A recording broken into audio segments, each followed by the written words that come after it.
of those are correct. You can use this training at any point, really. There are so many instances where you might come across bleeding.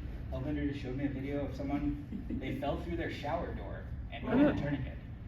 So at home, mass shootings, mass shootings are the things that are on everyone's mind, but you're equally as likely, if not more, to encounter some sort of traumatic bleeding in situations that are not necessarily violent. So like car crashes, industrial accidents, somewhere at home, storms, if a branch falls down or, something like that, car crashes. Tornadoes. Tornadoes, yeah. So there are so many instances you can use this training outside of mass shooting or some sort of gun violence or anything like that. But also gun accidents. People don't mention that very much, but sometimes people are negligent. Accidents happen with guns, and that's a good place to stop bleeding as well. So the goals of this course are to identify life-threatening bleeding and stop the bleeding. So you need to identify it, you need to recognize what traumatic bleeding looks like, what is a danger, what is considered a danger, and to stop the bleed, it will show you how to apply pressure, pack a wound, and apply a tourniquet. So first things first, in any situation, your safety is the priority. You can't help someone if you get yourself hurt. You're just going to be adding to the casualties, adding to the danger in that situation. So if you come across a situation like that, make sure it is safe to intervene. Make sure you're taking care of your own safety, and only help someone if it's safe to do so. So if you're in there and the situation changes or becomes unsafe, you need to stop, get away from the situation, and make sure it's safe before you go back in. If you can, take the victim with you, but if not, again, your safety is the priority. You need to make sure you're safe so you're not adding to the danger, adding to the casualty list. Also with your safety, exposure to blood, that's a danger. So wear gloves if you can, that's a part of taking care of your own safety. But if you can't, make sure you tell a medical person that you've gotten blood on you. Follow their instructions, clean the blood off yourself, but also follow their instructions on what to do afterward. So after you're exposed to blood, there could be bloodborne pathogens that you could contract. So make sure you alert someone that that's happened and keep yourself clean if you can. So the ABCs of bleeding control. A is alert 911, B is bleeding, and C is compress. And we'll just go through these stepwise. So A, alert 911. So the first thing you need to do is call 911. You need to alert 911 so they can get some EMTs, some responders en route to come help you or extract the victim from that situation. So first you're going to need to call 911 and you're going to get on the phone with the dispatcher. So they're going to ask you a bunch of questions. They're going to ask you kind of the who, what, when, where. And you need to know your location, even if you don't know exactly an address. If you have some landmarks, or if you're on the highway, the last mile marker you passed, something like that, just something to get them to you, because everyone likes to think that cops have this super high tech, they can pinpoint your cell phone, but that's pinged off of cell phone towers, and those might not be exactly where you are. So you need something to identify where you are. They're going to ask you the number of casualties, the number of victims, so you need to know how many people are hurt. They're going to ask you what happened, and you're going to try to give them the most amount of detail you can about what happened. Who, when did it happen? If you weren't there for it, tell them that. And the operator is going to give you instructions on what to do and kind of walk you through this. But you need to give them the most information you can have.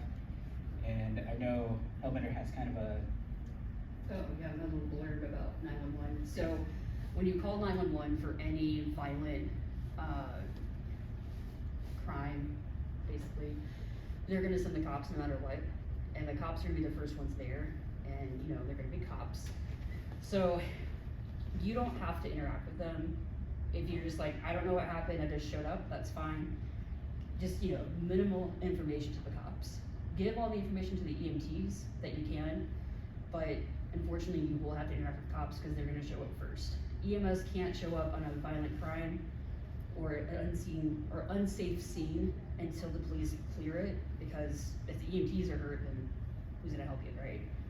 So unfortunately, that's just how it works. There's no way around it. One thing you could do is just be like, I don't know what happened, this guy's bleeding, some help. They might send the cops anyways, but just be advised, that might happen, it probably will happen. The cops will have tourniquets, they probably won't use them correctly, but that's okay, because you will. That's my word. Cool. All right, number B, bleeding. So when you come upon some bleeding, first you need to find the source of bleeding. You need to look for bleeding that's continuous or something that's pouring out, a large volume of blood, or if it's pooling. So if someone's laying there in a giant pool of blood, probably a good indication that that's some sort of traumatic bleed. If not only they're laying in a pool of blood, if their clothes are soaked, that's a lot of blood. To be soaking their clothes and pooling on them, that's a lot of blood. So you need to look for those, feel around if you can. There might be more than one place where they're bleeding, and so that's something to be aware of too. Let's see. Can I add? Yeah. So I call this the oh shit moment, and this recently happened at work. I work at a primary care office. I used to work in the emergency department, but now I work in primary care. I'm in my office, chilling, I hear a thud, I hear screaming, and I'm like, oh, what the hell's going on? I go outside, some dude ran into a wall, bumped his head, slammed his head on the ground, and there was blood just pooling. And that was when I went, oh shit, that's a lot of blood. So that's when you know, maybe I should do something fast. And it will happen, you'll be like, oh wow, that is some blood. I always kind of joke when I worked on the ambulance that people would call and say, there's blood everywhere. We show up and there's like a spot. This isn't a spot of blood. You'll know for sure that this is an oh shit moment, because you're gonna be like, oh wow, that's a lot of blood. So don't overthink it. If you see a lot of blood, do something about it. A lot of people like to ask, how much blood is a lot? And basically it's just that. If you're like, oh shit, that looks like a lot, it is a lot, do something. Don't try to quantify it, like, oh, is that 2.5 cans? Like, just do something about the blood if it occurs to you that, wow, that's a lot of blood. Like I mentioned, there might be multiple places where the victim's bleeding, and that's something you need to keep in mind. There might be some places that are bleeding worse than others, some that could just be effectively left alone while you put a tourniquet on, some that need pressure, others need tourniquets. Just make sure you prioritize the one that's bleeding the worst. So get to the worst bleed first. And clothing, it might hide some life-threatening bleeding. So, I'm pretty covered. You wouldn't really see, unless I was soaking, where the bleed was. And if I'm laying in a pool of it, you're not gonna see exactly where it is. So be aware of that. Feel it as much as you can. Check, do some swipes, look at your hands, see if they're bloody after you touch the victim, and address the bleed from there. Okay, so this is a body. These are places where a person could be bleeding. There's arms and legs, that's the blue. Neck, armpits, and groins, so junctional sites. Those are really dangerous because a lot of really important vessels, blood vessels run through there. So through your groin, there's some really armpits, neck, obviously. And you can't put tourniquets on there. You can't put tourniquets on neck, armpits, and groins. Those are gonna need to be packed.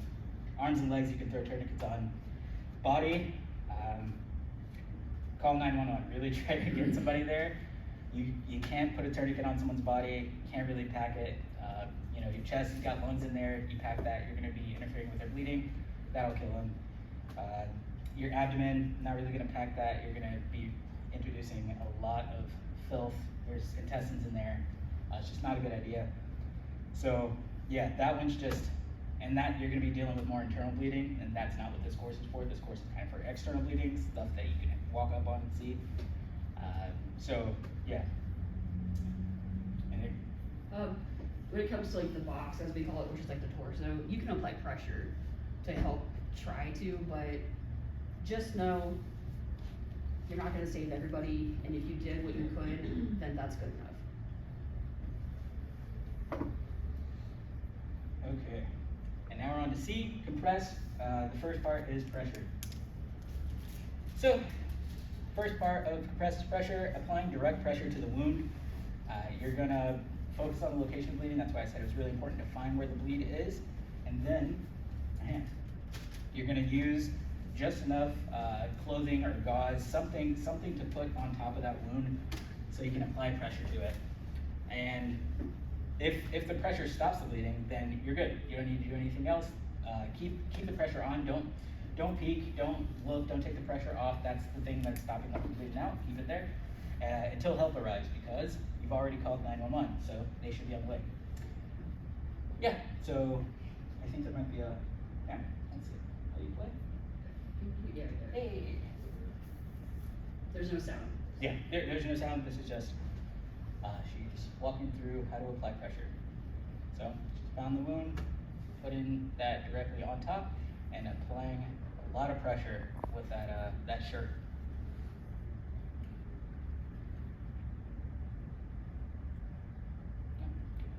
Okay, so yeah, you saw that she's applying quite a bit of pressure. It's not going to be comfortable. It's going to hurt the person who's bleeding, but you're going to stop them from bleeding. So, let them know that it's going to be uncomfortable. It is going to be painful, but the objective is to stop the bleeding, because that's what kills people. Pressing down on someone, probably not going to kill them. Okay. And we'll practice these, and the station back there, it'll have some like live blood bleeding that you'll get to do some pressure packing in terms of application on. You can also practice on your pool noodles in front of you during Oh, yeah. this demonstration. So if you want to just push on it, you can see how this pool noodle dents. I know it's a pool noodle, but it kind of feels like a limb. So if you just push on it, you'll see how it indents, and that's how much pressure you want to put on it. The next part of compression is packing. So, excuse me, there are large wounds that direct pressure won't work for, that won't stop the bleeding. So if you're applying the pressure and you're realizing, oh shit, this blood isn't stopping, then you're gonna wanna move to packing. And packing is for deep wounds, and you're gonna wanna pack the gauze really tightly. What I do is I make a little, what's it called, mouse ball? I don't know, wrap ball. I don't know, and then stick it in the wound, and then you're just gonna shove it in there. Shove all the gauze in there, all the packing in there until you can't anymore. And yeah, just pack it super tight, and if you have extra gauze, put that on top, apply pressure, and again, you're gonna hold that pressure until somebody comes, because you called 911. And again, that's just for limbs and. Yeah, for packing, yeah, and junctional sites. If you have somebody that has double carotid, I mean, let's be real, they're not gonna make it. If you pack both of them, you're also gonna cut off the blood supply and the oxygen to the brain. Some people just die, unfortunately. And I'm sorry to be frank, but that's just the nature of emergency medicine. So, I mean, you could try your best, but just know you can't save all of them. Don't overthink it. Just do your best. Okay. So here is an example of wound packing. You see they're using quick clot. That's an impregnated hemostatic gauze. I can talk more about that. What does that mean? The hemostatic. Both. Yeah, I'll let you know right after. So make sure you pack. So this is something you'd specifically want to do with gauze, not with like menstrual pads, tampons, that kind of thing? Right. Correct. And then put the remaining gauze on top, apply pressure, wait for somebody to come. How many seconds or minutes do you apply the pressure or? Until somebody comes. Okay. Yeah, that's what I would do. Yeah, I would say if you peek, it leaks. So just keep holding it until EMS comes, Yeah. and then they can take it from there. Okay. Or if you recognize that the bleeding isn't stopping when you're doing this and you're applying pressure and you've been there for a while, move on to a tourniquet. You're probably not stopping the bleeding with the packing and pressure, so move to a tourniquet. But if it does stop the bleeding, just hold it until somebody gets there. Impregnated gauze, those hemostatic gauze, they have some agent in them that helps with clotting. So it helps clot quicker. Supposedly, the jury's kind of out on that. It might be equally as effective as using regular gauze, but that's the purpose of those. And there's a second question. There was a question about pads and tampons. Pads, tampons, don't use them. Don't use them. Tampons, they're not meant, menstrual periods don't have a lot of blood. Tampons aren't meant to stop that much bleeding. They're gonna soak through, and basically they're just gonna get in the way of you trying to stop the bleed. Their purpose is not to stop bleeding. It's to collect a very, very small amount of blood. Don't use them. That doesn't work. That's, I don't know, a myth that was perpetuated for whatever reason. But please don't use tampons. Don't use pads. Carry some gauze with you. If you need to, I don't know, use a shirt. Use something that is not for periods. Go ahead. Did anybody see the article that pads and tampons weren't really designed to absorb blood anyway? Yeah. They were all tested with water. Yes. And saline. Yeah. Yes. Ugh. They only hold like teaspoons, and anyone that has had a period knows like they don't work. So I don't know where the myth got started that you can use tampons and pads, but it's been debunked a million times. And you don't want to put a foreign body into a body. It just causes a lot of issues. So yeah, it just doesn't work. It's like if you just put a tampon in and say, okay, good, it's just gonna bleed right out. You showed me a video the other day of a tampon not working and a bleed. Yeah. But yeah, like I said, it's outdated. Medicine is science, it's always evolving, and this is accredited by all the trauma people, Yeah. and they say do not use pads or tampons, they just don't work. Something actually just came up, because I should probably have some of these hemostatic pads. Looked it up on Google or Amazon, and they have something for a thing called quick clot. I've heard of this, like the Army's used it or something. Do you all recommend Yes. it? So this is actually quick clot gauze. Are you talking about the powder? Yes. Yeah, don't use that. I wouldn't use it just because the powder, firstly, it can get into their bloodstream and send a clot somewhere it doesn't need to be to. I don't know if it still happens, but it burns, and it's just, yeah, I wouldn't use it. It's unnecessary. I would just use gauze. Wouldn't be introducing powder or anything like that into a wound. Do you have anything to say about it? That's about it. It's just another outdated thing. All of the trauma that is worked on it comes from the military, and then it goes to the hospitals. The trauma centers kind of practice that, and they're like, yeah, this doesn't work, throw that out. So pads and tampons don't work. Powderized quick clot doesn't work. It's annoying that they still sell it, but we have to remember that there's a lot of people out there, especially in our society, that think that they know everything, and they're gonna buy the cheapest first aid stuff to look tough, and it's just not gonna work. And people make money off of that. So don't use that stuff. Please use the gauze. It doesn't necessarily have to be the quick clot gauze. You can just get average Joe gauze like this stuff. It's better than powder. Like Jamie said, it can cause a clot, which is gonna kill somebody, and it can cause chemical burns. You just don't want that. I have a question. It was from a couple slides ago, before we did the stuffing, the one before. Yeah. In that video, a t-shirt was used. Is that what we should typically try to use for compression? Or is it? If you have gauze, use that. If you Okay. don't, use whatever is available. Yeah. Okay, just anything to Yeah. add extra. Okay. That isn't a tampon or a pad. When the guy I was helping the other day in the waiting room, I used paper towels. Okay. We didn't get it in his back of the head, so like that was hard, but you do what you can. The purpose of the shirt is just to put a barrier between you and the patient, basically. Okay. And just to show you that you can use almost anything besides pads or tampons to stop a bleed. Okay. Thank you.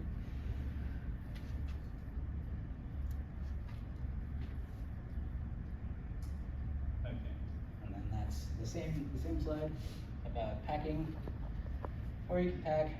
You can also, you don't only have to use tourniquets on the limbs. You can pack limbs. You know, if the wound isn't super traumatic, you can pack it. And junctional sites, not really on on the box. Yeah, I like to say tourniquet the limbs, pack the junction, seal the box. That's, the sealing the box is a different thing, but yeah, so. On to tourniquets. So this teaches to apply a tourniquet 2 to 3 inches above the wound. So you're gonna locate the wound, go 2 to 3 inches above it, and put the tourniquet on. What's 2 to 3 inches? Yeah, we all have a different version of 2 to 3 inches.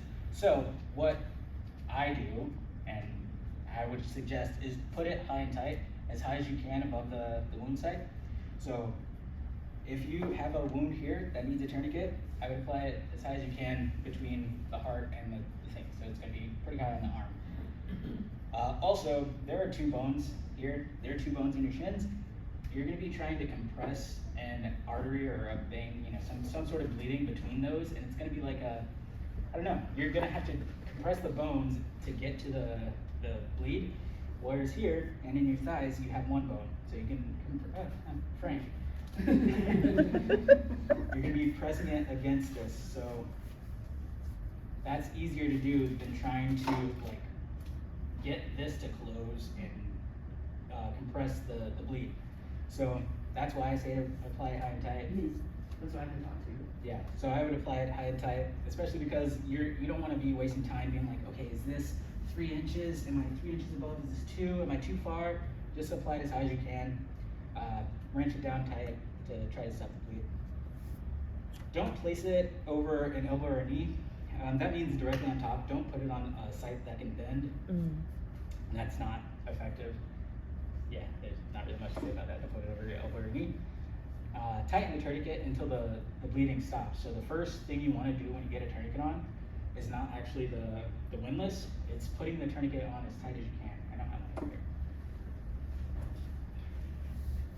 So the most important part of tourniquet application is actually this part. So it's getting this on as tight as you can at first. And then you're gonna wanna tighten the windlass. A lot of people kind of make the mistake of just kind of putting this on haphazardly, and then they're up here trying to turn this and turn this and turn this to get the bleeding to stop. But if you put this on tight to begin with, you have to do less turns to get it on, to stop the bleed. So that's the first thing. Put that on as tight as you can, and then turn the windlass until the bleeding stops. And then, once you have the tourniquet on, don't take it off.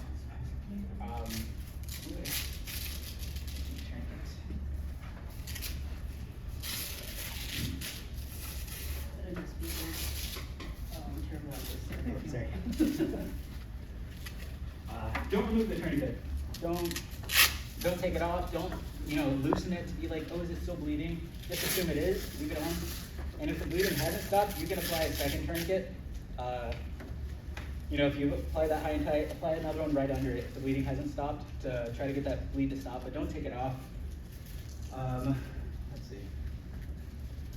Yeah, sorry. This is saying you can apply a second one, but so you can put a tourniquet on other people, you can put it on yourself. You just saw me put it on myself. You can put it on someone else. If you just get it around their limbs. You can apply it over clothes, but on thick, bulky clothes, if you can remove it, I would, just because that's going to make it more difficult to tighten that tourniquet on. So if someone's wearing a winter coat, it's going to be a lot more difficult to stop that bleed. But I would assume that maybe you took the coat off to find the bleed in the first place. So take off, yeah. Question about that. I guess some like if we take their coat off of them and it's cold, we'll just put the coat over top of them. Yes. Okay. Yeah. Because the objective is to stop that bleed, right? So they're not gonna die necessarily of hypothermia for the 30 seconds it takes you to put on a tourniquet, but they will die if they bleed out. So, yeah. So tourniquets hurt, like the direct pressure, like the packing, it hurts. It's not gonna be comfortable. It is genuinely painful, and you can tell them that this is gonna hurt, but you are saving their lives. You're stopping the bleed, and that's the objective. So like I said earlier, a second tourniquet might be needed to stop the bleed. So again, apply another one, tighten it down, don't beat.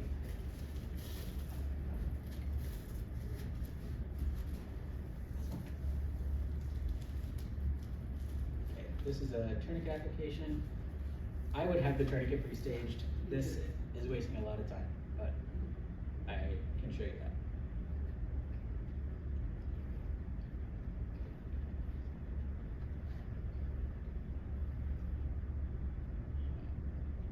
Again, that tourniquet nice and tight.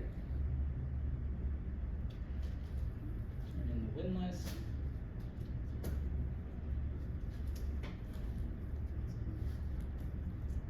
Hook it in.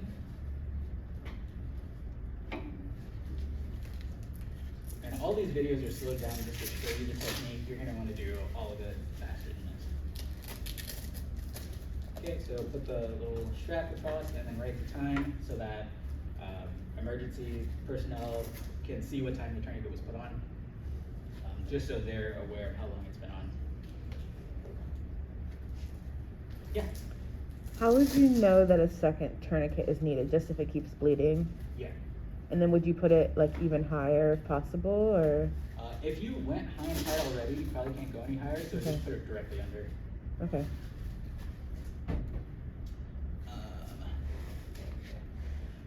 Yeah, let's see, let me see if they have it.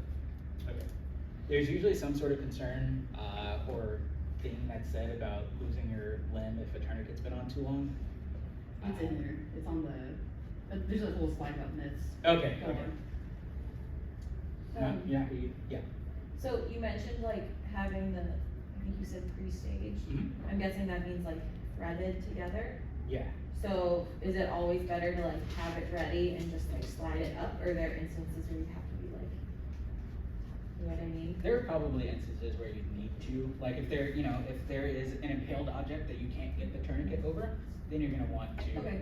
unravel it. But usually, it's much quicker to just have it already set, and it's really simple to do.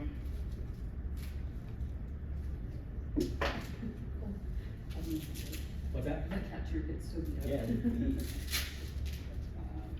Oh look, this one's not staged. So, staging a tourniquet, just as an aside. So you put the strap through the buckle, I don't know. And you take about 6 inches-ish, and then you put it there. Then you want this to be off so that the slot is open. Put the windlass in there. You're gonna take where the little tab is, put it up, let everything dangle down, and then fold it in half. And then your tourniquet staged. That way you just open it and it's ready, and then you can tighten it down. So, and that's a lot simpler than trying to thread this and everything's bloody, like getting it on tight. It's gonna save you a little bit of time. And the seconds matter when someone's bleeding out. When you buy a tourniquet, sorry, I'm just gonna interject. Yeah. They're wrapped in plastic. Take the plastic off and stage them. Because I don't know about y'all, but if someone's bleeding, I'm not gonna be like, oh gosh, I gotta get this plastic off. Like, you're just not gonna be able to do it. Take the plastic off. You could buy a little pouch for it, a little holster. That way it doesn't get kind of messed up, and then you can stage it. So it's easy to rip apart and get on that person real fast. And I think I'll have us do like a staging of tourniquets once this finishes, just so y'all know how to put it together yourselves. Okay, so here are some of the approved or recommended tourniquets from QTIPOC. There's a bunch of different types. There are some that ratchet like this. There's some that use a windlass, like several of these. You can encounter a lot of these. We only have the cat-style tourniquets here, but some of these are more common than others. I think I would say the SAM, the soft T, and the cat are probably the 3 most common. Would you say? Yeah. Yeah, those are the ones you're probably more likely to run into. We're gonna be practicing with the cat-style ones. So, the ones you're holding right now are fake. They're from Amazon. Go ahead and take a picture of this. This has serial numbers on the real ones, so you know it's real. A real tourniquet's gonna cost about $30 a piece. These were like $8 for 10. Go ahead and put that one on you and feel it, and then put this one on, and you'll see the big difference between the quality and stuff like that. I know there's a story about someone shipped Ukrainians a bunch of tourniquets and they all broke on them because they were fake. Like this part broke. So it's pretty much useless if you don't have this. Yeah. No, you're good. So like, this might be a silly question because I think it depends on the casualties, but like, how many of these would you recommend that we have for something like the festival? That's a great question because I asked this the other day. And I always thought it was like a really terrible math problem, like how many tourniquets do you need per mass shooting? What This is America. What I feel like your medics should have two. One Okay. for yourself, one for somebody else. Okay. When it comes to a mass shooting or like a mass event, like a mass casualty, there's gonna be so many different variations of like, is this person gonna survive this? Just do the best you can. Okay. I think for a big event, 20 to 30 tourniquets if you can. Okay. But like I said, your medics should have at least two. Okay. One for me, one for you. Okay. So. That's helpful. Thank you. Yeah. And the trauma kits that people buy, they only have two for mass casualties. I thought that was weird. You can buy like, I don't know, you see them in like colleges and hospitals. There's like a big box of tourniquets. And I think that's like $800. It's really expensive, but there's like hundreds of tourniquets in that box for a mass shooting. So if I find the answer on the internet, I'll let you know, but I don't think there's like a There's no evidence-based, this is how many tourniquets we need. Okay. I think even on the ambulance, we only have like one or two. Yeah. I think Yeah. I had two Okay. covered. Thank you. Yeah, so these are just the names, these are gonna be on that list that's going around. The names of some of the tourniquets. Here are some pneumatic tourniquets. Yeah. But they are recommended by QTIPOC. Okay, so this is about children. So these same tourniquets and these same measures to stop bleeds can be used in kids. Except like for infants, tourniquets aren't gonna fit them, but that's okay, because usually for an infant, pressure is enough to stop whatever bleed there is, even the worst bleed. Pressure is gonna stop it, they're small, they're tiny. So yeah, the direct pressure is gonna work in virtually all cases. And again, for wound packing, deep wounds in children, it's gonna be the same way to pack a wound for an adult, same technique. Let's see. Yes, making it loud. For wound packing, there might be bone shards in there, so be really careful when you're packing a wound that you're not getting stabbed by someone's bones. And if you do see a broken bone, don't try to put it back inside. Don't do that. Don't do that. Don't shove it back inside. Pack around it if you can. Just be really careful. Bones are really sharp. I've cut myself on wrist. So yeah. They're really sharp. So be careful. Okay. So frequently asked questions. Impaled objects, leave them in. Please do not try to remove an impaled object. Emergency personnel are more equipped to handle impaled objects. They know what to do. So for you, you're just gonna apply a tourniquet above that, pack around it, or not. Don't try to move anything around it. But I would just apply a tourniquet above it, leave it alone, don't touch it. You're not gonna wanna wiggle that around. You could be creating more damage. Trying to, like if there's, something sticking through someone's arm and you're trying to pack around it, you could be cutting more things. So, and this may be one of the many myths that I've heard. I've been told that like pulling like a knife or an arrow out might actually make the person bleed more. Yes. Yeah. Okay, that's true. Yeah, the impaled object could be the only thing stopping them from bleeding out. It could be holding the pressure on whatever could be bleeding, and then you remove that, so now they're bleeding out. Leave it alone. Don't move it. Don't try to remove it. Leave the impaled objects. Yeah, like rebar, for example, it has, it's metal with like coils around it. If that's inside someone's body, those coils are gonna attach to something else. When you pull it out, you're gonna rip out more tissue and whatever. The arrows, same thing. It's a triangle with little spikes on each end. It's gonna pull out more tissue, probably cut something else. Same with knives, it could be serrated. And like JB said, it could be holding enough pressure on an artery that it won't actually bleed until you pull it out. Improvised tourniquets, do not use them. Don't use them, don't use them. You could make the problem a lot worse. You know, people try to use belts or shoestrings or whatever. Those don't work. Use a real tourniquet. You could be causing compartment syndrome if you try to use an improvised tourniquet because you're going to obstruct venous return, and that's another problem that is going to need to be dealt with if it doesn't kill them at that moment anyway. So don't use an improvised tourniquet. If you don't have a tourniquet, do your best with padding and pressure. Yeah, don't try to make one in the moment. You might hear stories about people like, oh, there was a motorcycle accident and I stopped and I used my belt because the guy lost his leg. Well, fun things about our bodies, when you lose a limb, your body is like, oh no, I lost a limb, and it pulls back your artery and it holds on to it until that adrenaline lets out. So, macho dude that stopped with his belt didn't actually do anything, it was that person's body holding that tension. Then, when the adrenaline wears off, the body's like, okay, we're safe. Blood everywhere. So, there's lots of myths out there, there's lots of people that want to be heroes. No, it's not real. What we're telling you today is evidence-based, it's been proven by trauma hospitals and the military, and they know trauma, so don't believe the hype. No. Honestly.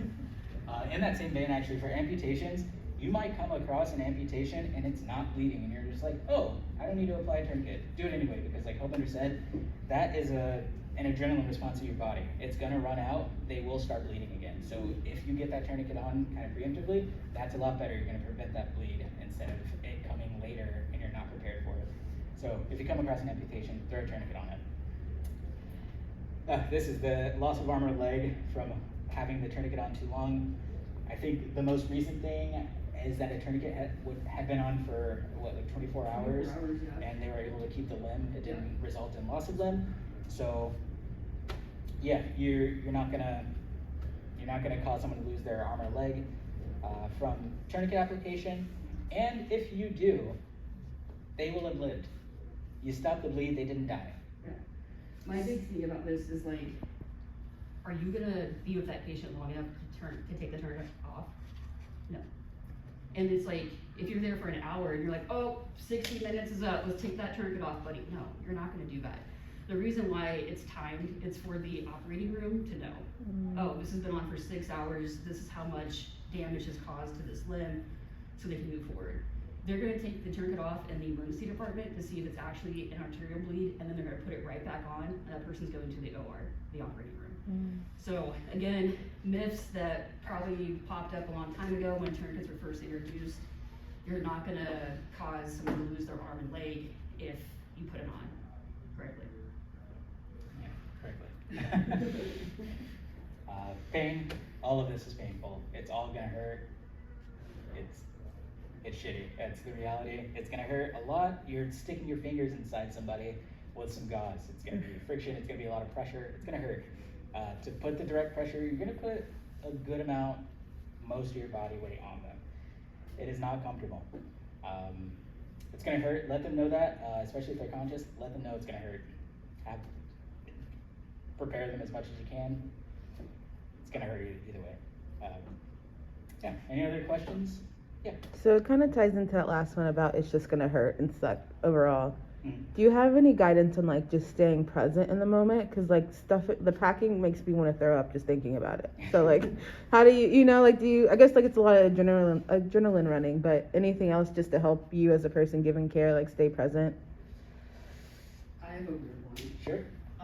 I hummed the Doug song, the Doug theme song. I don't know why, I don't know when it started, but when I was a baby EMT, like I remember like, shaking, trying to do something and being like, I need to calm down.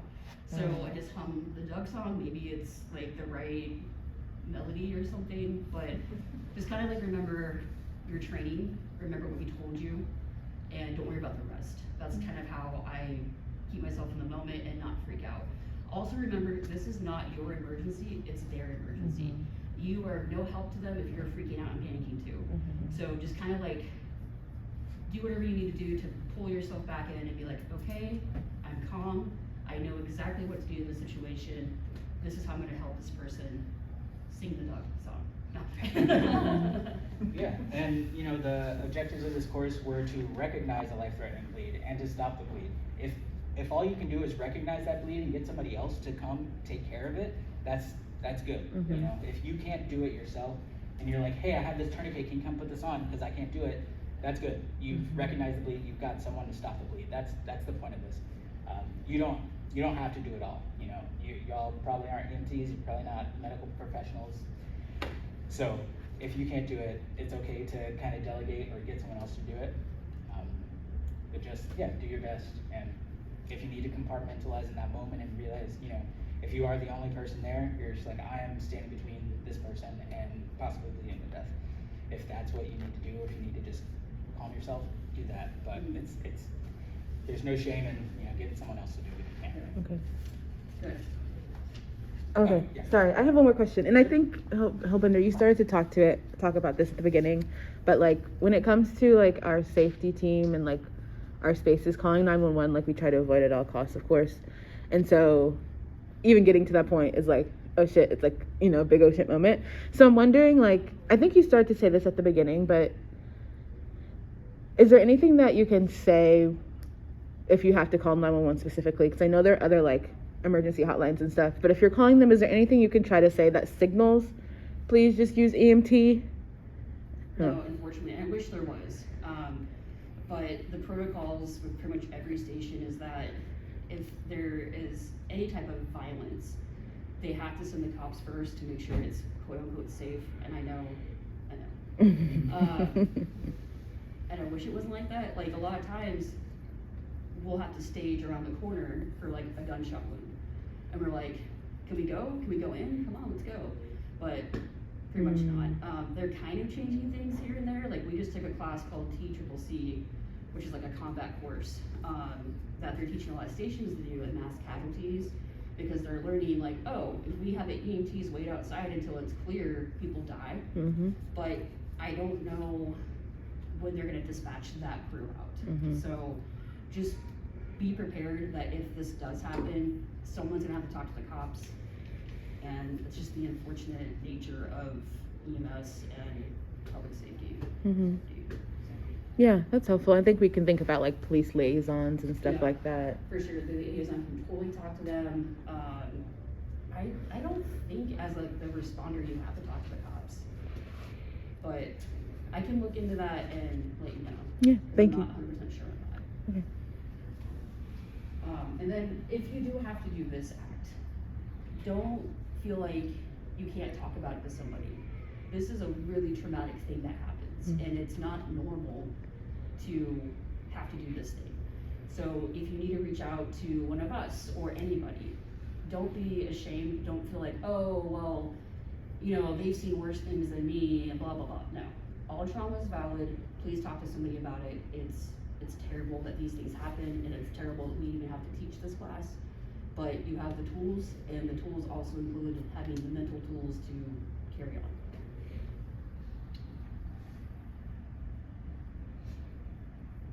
Okay, so here is the summary. Firstly, take care of your personal safety. Make sure that the situation is safe for yourself, so you're not adding to the damage to the victims in that situation. Call 911, alert 911. Let them know what's going on, what happened, who's there. And if you need, you know, you can be vague. I don't know what happened. This person's bleeding. That's all they need to know. Tell them where you are. Get EMS there. Compress with direct pressure or wound packing. You're going to use that. And if that doesn't work, or if the bleed is already really crazy, compress with the tourniquet. Stop the bleed. That's what the C's are. And lastly, wait for help to arrive. If you're using pressure, you're going to hold that pressure on until help arrives. Same with the tourniquet. Stay with them until that help arrives. Packing, same thing. Pack, put the pressure on, wait for somebody to get there. The We're done. For more information, you can go to softly.org. Yeah. So something